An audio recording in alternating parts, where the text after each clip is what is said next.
because I didn't know, no. I just knew too much.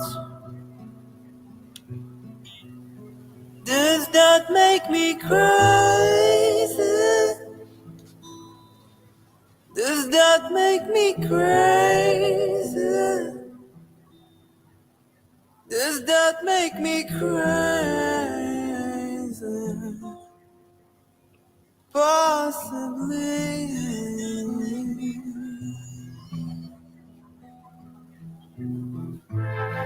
I hope that you're having the time of your life. Think twice. That's my only advice.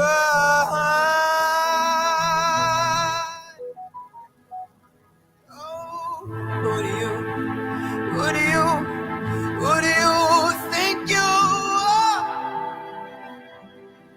Oh, bless your soul. You think you're in control. I think you're crazy. I think you're crazy. I think you're crazy. Just like me.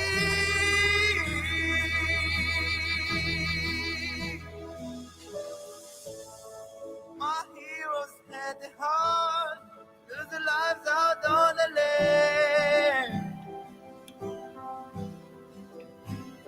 And all I remember is thinking I want to be like them. Oh, yeah. Ever since I was little, it looked like fun. And it's not coincidence I've come. And I can die when I'm done. Maybe I'm crazy.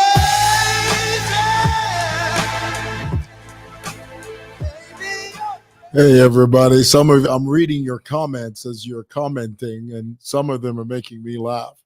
First of all, I have to apologize to you. I was supposed to come to you last night, and I got the thing ready, and about 45 minutes into my preparation, you're not going to believe it. The power just went out. The power cut off, and I felt okay. I need to sort of keep my word, so I decided to try and do the broadcast from a different location. I went to Society House.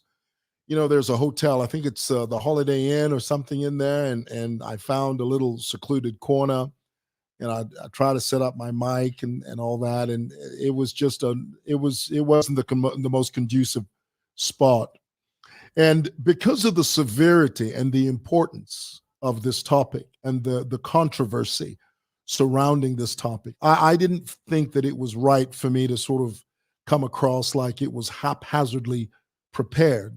I didn't want you to think that my delivery today was just done at the drop of a hat or at a whim. I wanted you to know that I had at least put some thought into what I'm about to share with you today. So last night, I decided not to do it because of the circumstances surrounding, the venue and stuff. I didn't have any power here at the office. I'm at the office now. And I figured, okay, I'll wait until, I get back to the office and when power gets back or power is restored. And of course it is now. And this morning, as I was preparing, you see, this is the downside of being a one-man show. As I was preparing my camera, I realized the battery was flat. So I had to recharge the battery on my DSLR, the camera, the professional camera, not my phone. I'm not using my phone. I'm using a DSLR now. So that's where we are. That is where we are. Thank you, many of you. Franklin says, I see you clear, nice contrast. I'm glad. It's clear now. Begin, somebody says. Bo Allen, my dear friend. Love you, Bo. Thank you so much for being here. And many of you, morning, sir. You kept me waiting. And my sincere apologies. It was not intentional, but here we are. We're going to talk about this. A couple of more shout outs to you guys because I'm so thankful that you're here when you are. And I don't ever want you to think that I take it for granted. My dear friend, I see Mwinga here. Hi, Mwinga. Love you. Thank you so much. Where did he go? Am I here? Can you see me? A few shout outs to you, then we can begin. Thank you for taking the time. Mr. Lane, you are looking, what is he saying? You are looking very fat these days. You are enjoying this beautiful economy. A Zambian will tell you you look fat and think that they're giving you a compliment. They will say, hey, you're looking fat, eh? Hey, you've gained. You've gained. That's a Zambian's way of saying you look healthy. We use the word fat. Can you believe that? All right, let's get into it, guys. This morning, I'd like to, for a moment, talk about something that's been on everybody's lips the last 72 hours, as it should be, because it's a very controversial issue, and it's an issue that affects all of us. And I'm referring to the ZAMMSA pharmaceutical scandal. Now, let me, from the very outset, let me make a very, very clear, bold statement. It's controversial, but it's truthful. It's accurate. It may come across as scathing, but the truth is, it is the truth. Whenever you're talking about Zambia's big pharma, in America they call it pharma. Pharma is short for pharmacy or pharmaceutical. Big pharma, these big companies that deal with the issue of drugs and the distribution, the acquisition, the procurement, the sale and distribution of drugs, that industry called big pharma, it's a multi-billion-dollar industry. And unfortunately, in this country, Zambia, it is mainly handled by a cartel of people that control it in a way that you would not believe possible. If you look around, most of the pharmacies, if a black Zambian wants to open a pharmaceutical shop or store, very few black Zambians do it. Why? Because it's predominantly dominated by a sect, a group of Asian Zambians that have cornered, that have literally circled the industry, and they literally own it. They own the pharmaceutical industry in this country, and they push out or make it very difficult for anyone to penetrate this industry. Why? Because it is predominantly occupied by a small sect, a small group of Asian Zambians that control it. Now, of course, I'm not saying that there's anything wrong with being Asian. There's nothing wrong with that. There's nothing wrong with that. What I'm saying is it is controlled predominantly by a sect of people that in their minds think that only they can control it. And the truth is, it's bigger than what you think. It's bigger, it's more gargantuan than what you think. That's what we're dealing with. Now, you've recently heard the scandal, the ZAMMSA pharmaceutical scandal. For those of you that do not know anything about it, let me bring you up to speed because I think it's very important that you understand the backstory. If you listen to this story in parts, you won't get it. If you try and consume and absorb this scandal and you consume it in bits and pieces, it'll go right over your head. So you have to begin from the beginning, from the basics. Here it is. Some of you may ask, what is ZAMMSA? ZAMMSA stands for Zambia Medicines and Medical Supplies Agency. Okay? And some of you may ask the question, well, what does ZAMMSA do? The answer is very simple. ZAMMSA provides an efficient and cost-effective system for the procurement, storage, and distribution of medicines and medical supplies. That's what they do. Okay? So now that you know what they do, let's get back to the scandal. You remember, on Friday, the Ministry of Health, this past Friday, this information came out on Friday.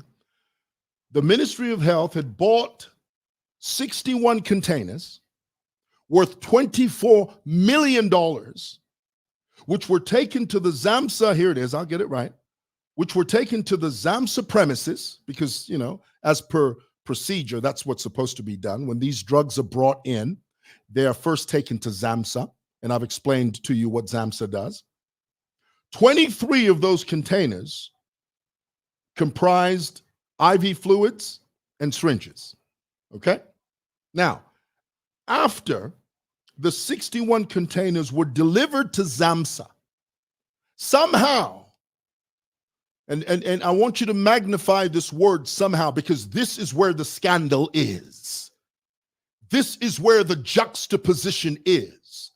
This, my brothers and sisters, is where the anomaly is. Somehow, 25 of those containers were illegally transported to a private depot in McKinney called J&J Transport. Are you hearing this? Now, after the scandal broke, ZAMMSA went to J&J Transport to retrieve the 25 containers. And if you listen to the way the official from ZAMMSA narrated this story, if you listen to the way he said how, no, we went there through government intervention, we went to this private depot, and through the intervention, somehow they allowed us to retrieve these containers. The way that the ZAMMSA official narrated that story raised a billion red flags. A billion red flags. Now, here's the question. Here is the all-elusive, the all-encompassing question. Brothers and sisters, what the hell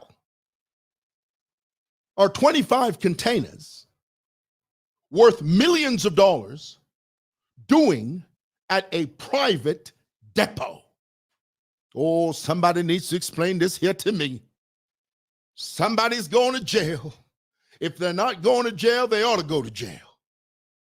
Somebody needs to tell me how in the entire hell is 25 containers worth millions of dollars doing at a private depot? Somebody needs to tell me what that's about. I need to read your comments on that. I need some response on this. I need a response. I need you to tell me the answer to this question, this all-elusive question here. You need to explain this to me. What in the hell are 25 containers worth millions of dollars doing at a private depot in McKinney? And what is so annoying about this is that when you read the narration, when you study the narration, there is not one hint that J&J Transport is being arrested or questioned. This is a huge deal. This is a huge problem. This is a the magnitude of this problem is almost inconceivable. Are you hearing what I'm telling you? And here it is. You've got these guys that are running around. The guy from ZAMMSA, you got the Ministry of Health, and they're talking about J&J Transport like they're talking about water. Oh, it was found at J&J. There was a container there. The containers were discovered there, and that's a big problem. Do you see how insidious this whole scandal is? Let me continue by saying this. This whole thing stinks to high heaven, and it's been stinking for a while. Anytime you're talking about the Ministry of Health, anytime you're talking about the pharmaceutical industry in this country, an industry that is largely controlled by a cartel, a handful of Asian Zambians that have taken it upon themselves to control the distribution of drugs in this country. And they elbow anyone that is a black Zambian out of the way because they want to control the pharmaceutical industry. My brothers and sisters, we've got a problem. We have a problem. I want to talk to you about something called efficacy. And this is something that ZAMSA and ZAMRA were talking about. Now, let's be clear. There's a difference between ZAMRA and ZAMSA. Okay, I've explained to you what ZAMSA is. Now I'm going to tell you what ZAMRA is. ZAMRA is the Zambia Medicines Regulatory Authority. They are the ones, when drugs come into the country, they look at the drugs, they're supposed to examine them, test them to make sure that they have what's called efficacy. Now, some of you, you've heard this phrase, efficacy, this word, efficacy, thrown around. Some of you may not know what it means. In simple terms, efficacy means amakayamuti, the power to produce a desired result. If you buy Panadol, and the box says, when you drink this Panadol, your headache will go, it means that product can do what it says it can do. That's efficacy. But if you buy a product that says it can take away your headache, but it doesn't do it, it means that drug doesn't have any power. It's a bogus drug. And let me tell you, Zambia is full of that. Efficacy in most cases doesn't happen. Why? Because these guys, about ZAMRA, did you know? And I'm about to throw you a bombshell here. Currently, ZAMRA, okay, ZAMRA, the guys that are supposed to test, because you and I, when you hear that ZAMRA is testing drugs, you imagine a lot of young guys in white overalls and masks and white caps and test tubes and chemicals and nothing. ZAMRA currently has no capacity to laboratorically test drugs for effectiveness. It simply has a checklist of boxes to tick. I want you to understand what I'm talking about. When the drugs come into this country, when they come into Zambia, what's supposed to happen is that they're supposed to be tested to determine their efficacy, to determine their power, to determine their ability to do what they claim the drugs can do. And ideally, you would think that this country has a team of laboratory experts with different chemicals and tubes and Bunsen burners and this, that, and the other, only to discover that we don't have that. ZAMRA simply has a checklist. ZAMRA simply sits there and says, okay, boom, boom, boom, boom, boom. Okay, they look at the, okay, boom, boom. All right, this drug is fine. Let's send it through. Really? That's the deal. That's how you test drugs. Yeah, that's how it's done. It's a sad situation. Breaks my heart. And let me also say here, the corruption in the pharmaceutical industry is so deeply rooted that no single individual can fight it. It requires a radical, heavy-handed, concerted effort. You can't leave it to the president alone to fight this. It's so gargantuan, it's so massive, it's so colossal. It is a leviathan of a problem. How dare you sit it at the feet of one man and say he can do it all by himself? He can't do it by himself, even if he tried.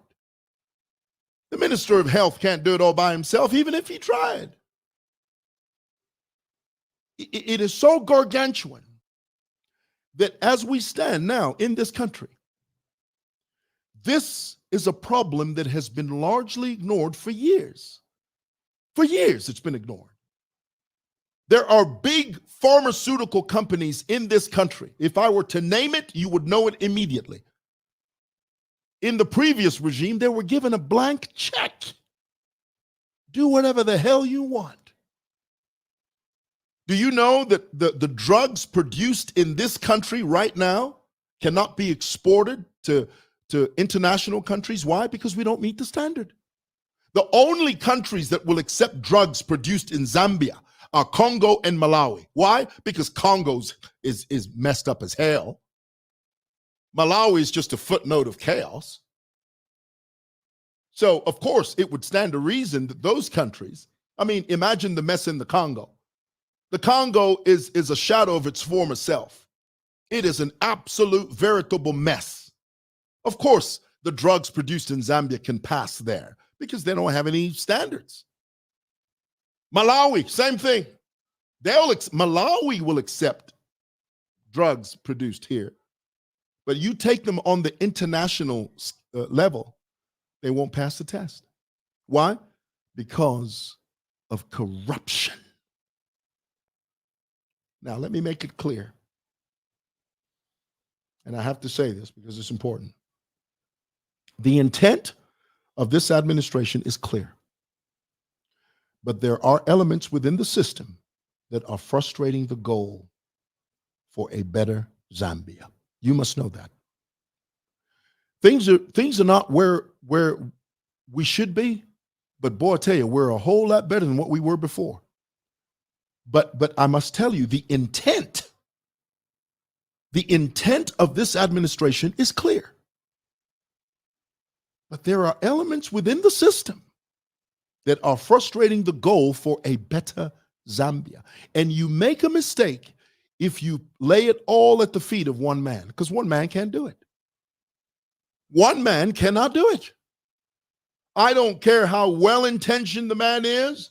I don't care how much how patriotic the man is. If you leave it to one man, then the fight against corruption is as we say in Zambia, is an unstata.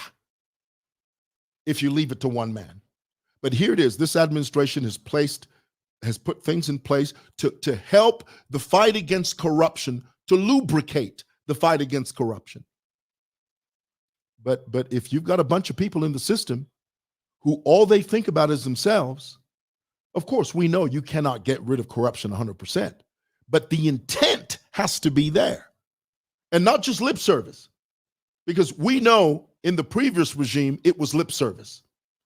There are efforts being made in this administration right now that are clear. The intent is clear. But it's the elements within the system that are abrogating that intent. And you must understand that. You must. Guys, the problem ya ku Ministry of Health. It's been going that way for years. The cartel, the pharmaceutical drug cartel in this country is so powerful, is so massive, is so gargantuan that it's going to take a concerted, heavy-handed effort to vanquish it. Do you understand that? It's going to take a heavy-handed, concerted means a team. A team. Every component, every part of the engine has to work. You can't just rely on the steering wheel. You can't just rely on the gas pedal. You can't just rely on the clutch. You can't just rely on the indicator. You have to rely on the entire machinery in order to vanquish this problem. And let me tell you, it's a huge problem. There it is. That's what I had to tell you. Let me read some of your comments.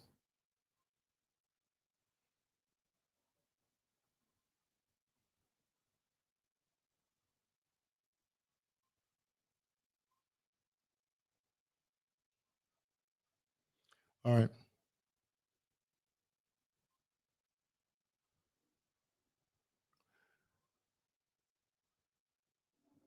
Observing, and you're like a politician.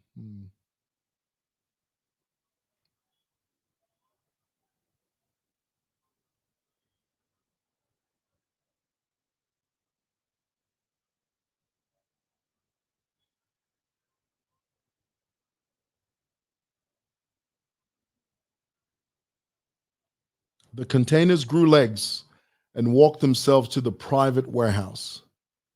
A private warehouse. Oh, dear. Sometimes you got to laugh to keep from crying. All right. Well, that's what I wanted to share with you guys. Love you. Thank you for watching. Bye.